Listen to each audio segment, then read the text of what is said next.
Bonjour à tous.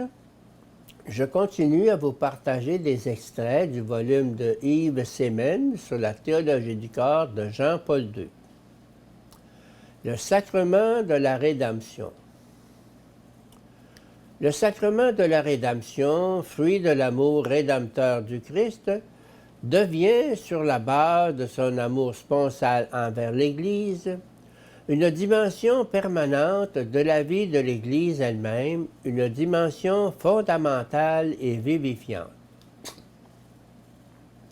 C'est le mysterium magnum du Christ et de l'Église, le mystère éternel réalisé par le Christ, qui s'est donné lui-même pour elle, Éphésiens 5, 25, mystère qui se réalise continuellement dans l'Église, parce que le Christ a aimé l'Église, Éphésiens 5, 25, s'unissant à elle d'un amour indissoluble, comme s'unissent les époux, mari et femme, dans le mariage.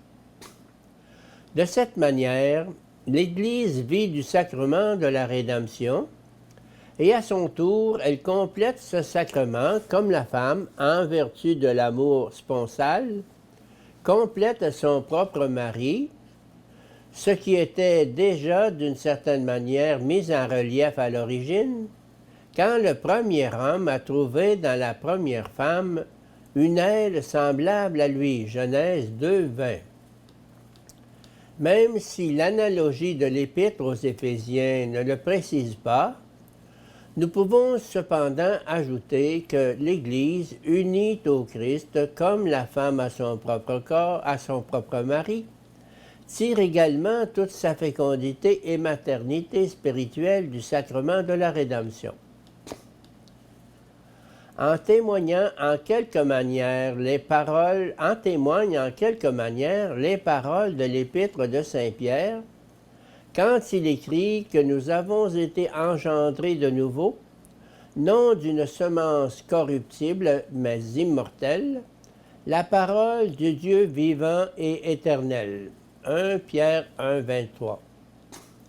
Ainsi, le mystère caché en Dieu de toute éternité, mystère qui, à l'origine, dans le sacrement de la création, est devenu une réalité visible à travers l'union du premier homme et de la première femme dans la perspective du mariage, devient dans le sacrement de la rédemption une réalité visible dans l'union indissoluble du Christ avec l'Église, que l'auteur de l'Épître aux Éphésiens présente comme l'union sponsale des époux, mari et femme.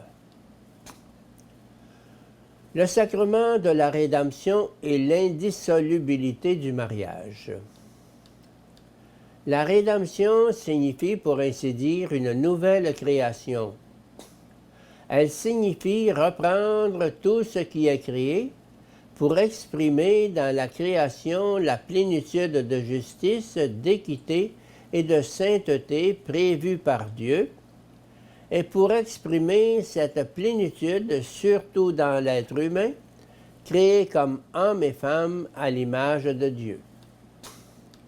Si dans l'évangile de Matthieu et de Marc, Matthieu 19, Marc 10, le Christ confirme en face de ses interlocuteurs le mariage en tant que sacrement institué par le Créateur dès l'origine, et si, conformément à cela, il exige son indissolubilité, par cela même il ouvre le mariage à l'action salvatrice de Dieu, aux forces qui jaillissent de la rédemption du corps et qui aident à surmonter les conséquences du péché et à construire l'unité de l'homme et de la femme selon le dessein éternel du Créateur. L'action salvatrice qui découle du mystère de la rédemption intègre en elle l'action sanctifiante originelle de Dieu dans le mystère même de la création.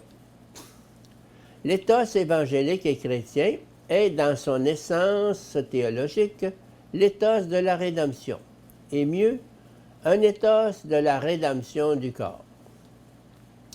La rédemption devient en même temps la base permettant de comprendre la dignité particulière du corps humain enraciné dans la dignité personnelle de l'homme et de la femme.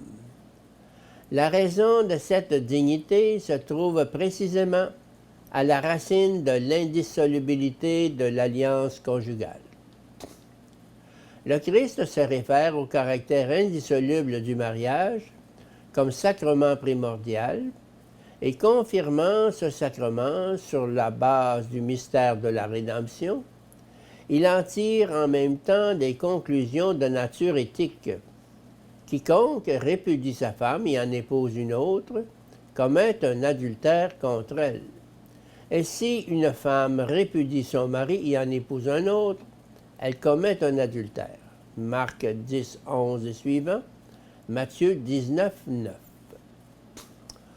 On peut affirmer que de cette manière, la rédemption est donnée à l'homme comme grâce de la nouvelle alliance avec Dieu dans le Christ, et qu'en même temps, elle lui est assignée comme ethos, comme forme de la morale correspondant à l'action de Dieu dans le mystère de la rédemption.